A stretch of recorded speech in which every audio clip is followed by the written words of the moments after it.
তৌহিদি কাফেলা বাংলাদেশ ইসলামী ছাত্র শিবির ঢাকা মহানগর পশ্চিম কর্তৃক আয়োজিত আজকের এই বিক্ষোভ সমাবেশে উপস্থিত আছেন বাংলাদেশ ইসলামী ছাত্র শিবির কেন্দ্রীয় কার্যকারী পরিষদ সদস্য, কেন্দ্রীয় সমাজসেবা সম্পাদক ডাক্তার রেজাউনুল ইসলাম, উপস্থিত আছেন বাংলাদেশ ইসলামী ছাত্র শিবির কেন্দ্রীয় প্রচার সম্পাদক, কেন্দ্রীয় কার্যকারী পরিষদের অন্যতম সদস্য আজিজুর রহমান আজাদ, উপস্থিত মহানগরের নেতৃবৃন্দ, আসসালামু আলাইকুম ওয়া রাহমাতুল্লাহ। সম্মানিত উপস্থিতি, আমরা আমাদের আজকের এই দুইটি দাবি নিয়ে আমরা এখানে উপস্থিত হয়েছি। আপনারা অবগত আছেন, কুখ্যাত আলেপ যিনি ধর্ষণের দায়ে ইতিমধ্যে অভিযুক্ত, এবং আমরা আরেকজন ব্যক্তির বিচারের দাবি নিয়ে এখানে উপস্থিত হয়েছি, রাখাল রাহা, যিনি ইতিমধ্যে আল্লাহ এবং রাসূলকে নিয়ে যে কটূক্তি করেছেন তাতে বাংলার মুসলিম তৌহিদি জনতা বিক্ষুব্ধ হয়েছে, ধর্মীয় অনুভূতিতে আঘাত এসেছে। আমরা লক্ষ্য করেছি ইতিপূর্বে আমরা 2009-এর দিকে আমরা লক্ষ্য করেছিলাম মাওলানা দেলোয়ার হোসেন সাইদি, তাকে ধর্মীয় অনুভূতির মিথ্যা অভিযোগ দিয়ে গ্রেফতার করা হয়েছিল। কিন্তু আমরা স্পষ্ট যে ধর্মীয় অনুভূতির আঘাত রাখাল রাহা দিয়েছেন, এর বিরুদ্ধে কোনো আইনি ব্যবস্থা আমরা নিতে এখনো দেখিনি। ছাত্র সমাজ এবং তৌহিদি জনতা বিক্ষুব্ধ হয়েছে, আমরা এর দ্রুত বিচার কামনা করছি। আজকের এই বিক্ষোভ সমাবেশে উপস্থিত মেহমান বাংলাদেশ ইসলামী ছাত্র শিবিরের কেন্দ্রীয় সমাজসেবা সম্পাদক ডাক্তার রেজাউনুল ইসলাম ভাইকে আজকের এই বিক্ষোভ সমাবেশে বক্তব্য প্রদান করার জন্য বিনীতভাবে অনুরোধ করছি। আসসালামু আলাইকুম ওয়া রাহমাতুল্লাহ। আলহামদুলিল্লাহি রাব্বিল আলামিন ওয়াল আকিবাতু লিল মুত্তাকিন ওয়াসসালাতু ওয়াসসালামু আলা সাইয়্যিদিল আমবিয়া ওয়াল মুরসালিন। সম্মানিত ছাত্র জনতা ভাইয়েরা, আমরা সবাই অবগত আছি যে বিগত ফ্যাসিস্ট সরকারের আমলে পুলিশের এএসপি আলেপুদ্দিন সে শত শত মানুষকে গুম করেছে, ইনকাউন্টার করেছে, যাকে বলা হতো ইনকাউন্টার মাস্টার হিসেবে অভিহিত করা হয়েছে, এবং সেই ফ্যাসিবাদী সরকার তাকে একের পর এক পদক দিয়ে সম্মাননা প্রদান করেছে এই সকল গুম খুনের কারণে। সবচেয়ে কষ্টের বিষয় হলো সে একজন আমাদের ধর্মীয় একজন ধর্মপ্রাণ মুসলিম নারীকে রমজান মাসে তাকে জোরপূর্বক রোজা ভেঙে ধর্ষণ করেছে, বাধ্য করেছে। অথচ সেই ধর্ষণের কয়েক বছর পার হয়ে যাওয়ার পরেও নতুন করে রমজান মাস আসতেছে, কিন্তু ধর্ষকের এখনো কোনো শাস্তি হয় নাই। ধর্ষককে নামকাওয়াস্তে গ্রেফতার করা হলেও তার বিরুদ্ধে কোনো তাকে হ্যান্ডকাফ পরানো হয় না। অথচ বাংলাদেশের ধর্মপ্রাণ মুসলিমদেরকে গ্রেফতার করার সঙ্গে সঙ্গে কোমরের দড়ি থেকে শুরু করে হ্যান্ডকাফ এবং পায়ে বেরিনে লাগানো হয়। আমরা এই সকল বৈষম্যমূলক অপরাধীদের প্রতি বৈষম্যমূলক আচরণের তীব্র প্রতিবাদ এবং নিন্দা জানাচ্ছি, এবং সর্বশেষ দর্শক আলেপের জনসম্মুখে ফাঁসির দাবি নিয়ে আজকে আমরা এখানে উপস্থিত হয়েছি। আমরা আশা করছি যে এই সকল ধর্ষককে যদি উৎকৃষ্ট দৃষ্টান্তমূলক শাস্তির ব্যবস্থা না নিয়ে আসা হয়, তাহলে বর্তমান বাংলাদেশে যে উদ্বিগ্ন একটা পরিস্থিতির সৃষ্টি হচ্ছে, প্রতিদিন ধর্ষণের ঘটনা ঘটছে, সেগুলো থেকে আমরা নিস্তার পাবো না। এই জন্য রাষ্ট্রের প্রতি অনুরোধ থাকবে, কোনো ভয় না পেয়ে সকল বাংলাদেশের সকল জনসাধারণের ম্যান্ডেট নিয়ে তারা এই সকল ধর্ষককে সর্বোচ্চ শাস্তি নিশ্চিত করবে। আসসালামু আলাইকুম ওয়া রাহমাতুল্লাহ।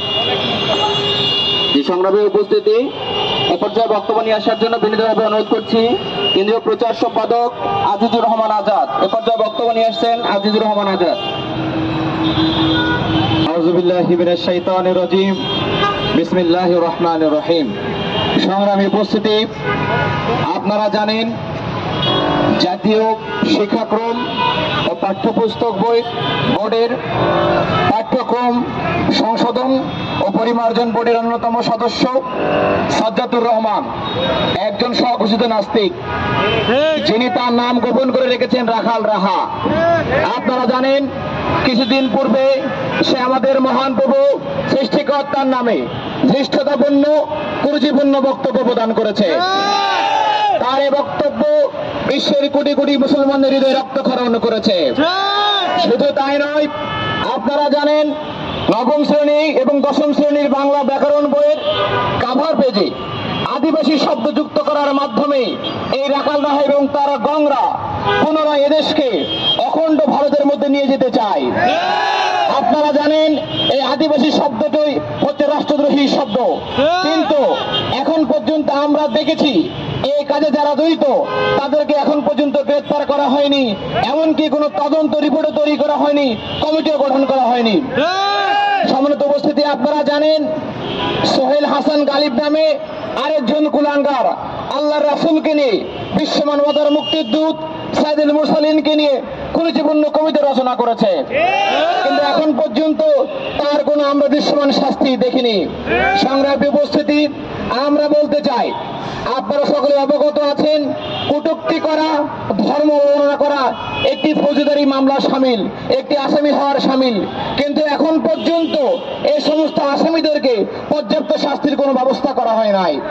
শুধু তাই নয়, যারা বাংলাদেশকে আবারও ভারতের করজ রাজ্যে পরিণত করার চেষ্টা করছে তাদেরকে এখন পর্যন্ত গ্রেফতার করা হয়নি, শাস্তি দেওয়া হয়নি। সংগ্রামী উপস্থিতি, আমরা আরো বলতে চাই, আমরা দেখেছি যে আলেপ নামে একজন র্যাব কর্মকর্তা, তিনি রাষ্ট্রের সাবেকের পোশাক পরে, রাষ্ট্রের সুবিধা ভোগ করে, রাষ্ট্র কাঠামোতে বসে একজন আসামির স্ত্রীকে একাধিকবার ধর্ষণ করেছেন। শুধু তাই নয়, আমরা বলতে চাই রাষ্ট্রীয় সুবিধাভোগী কোন চাকর যেন আগামী দিনে ধর্ষণ তো দূরের কথা, কোন জনগণের দিকে যেন চোখ তুলে তাকাতে না পারে, শাস্তির ব্যবস্থা করতে হবে। সামান্যতম জুলুম করে যেন তারা সাহস না পায় এমন শাস্তির ব্যবস্থা করতে হবে। আপনারা দেখেছেন সম্প্রতি বাংলাদেশের খুলনাতে একটি ধর্ষণের ঘটনা ঘটেছে। আমরা দেখেছি শেরপুরের ঝিনাইগাতির অবকাশ কেন্দ্রে একটি ধর্ষণের ঘটনা ঘটেছে। ঢাকা থেকে রাজশাহীগামী বাসে ধর্ষণের ঘটনা ঘটেছে। গতকাল এক নারীকে রিক্সা থেকে নেমে দলবদ্ধ ধর্ষণ করেছে। আমরা বলতে চাই, আইন শৃঙ্খলা পরিস্থিতির অবনতি এবং সরকারি শিথিলতার কারণে এবং বিচার কার্যে দীর্ঘসূত্রিতার ফলে এই সমস্ত অপরাধ বারবার হচ্ছে। আমরা সরকারকে বলতে চাই, অন্তর্বর্তী সরকার, আপনি আমার হাতকে শক্তিশালী করুন, নইলে জনগণ তার বিচারের পথ কিন্তু বেছে নেবে, দেশ বিশৃঙ্খল হবে। কাজেই ধর্ষণের সাথে এবং ধর্মীয় অবমাননার সাথে যারা জড়িত এদেরকে দ্রুত বিচারের আওতায় আনতে হবে। সংগ্রামী উপস্থিতি, আমরা বলতে চাই, ইদানিং আমরা দেখেছি চাঁদাবাজ, দখলদার এবং বিভিন্ন ক্যাম্পাসে শিক্ষার্থীদের উপরে রামদা দলের আগমন হয়েছে। পরিকল্পিতভাবে আমাদের ভাইদেরকে রামদা দিয়ে ক্যাম্পাসে আঘাত করছে। আমরা বলতে চাই, অনতি বিলম্বে এই সমস্ত রামদা সদস্যদেরকে গ্রেফতার করতে হবে, এদেশকে শান্তি শৃঙ্খলা ফিরিয়ে দিতে হবে। সংগ্রামী উপস্থিতি, আগামী দিনে বৈষম্যহীন, সম্প্রীতি এবং নিরাপদ বাংলাদেশ গড়তে সবাইকে ঐক্যবদ্ধ হয়ে আন্দোলনকারীদের আহ্বান জানিয়ে আমার কথা শেষ করছি। আসসালামু আলাইকুম ওয়া রাহমাতুল্লাহ। বাংলাদেশ জিন্দাবাদ, ইসলামী ছাত্র শিবির জিন্দাবাদ।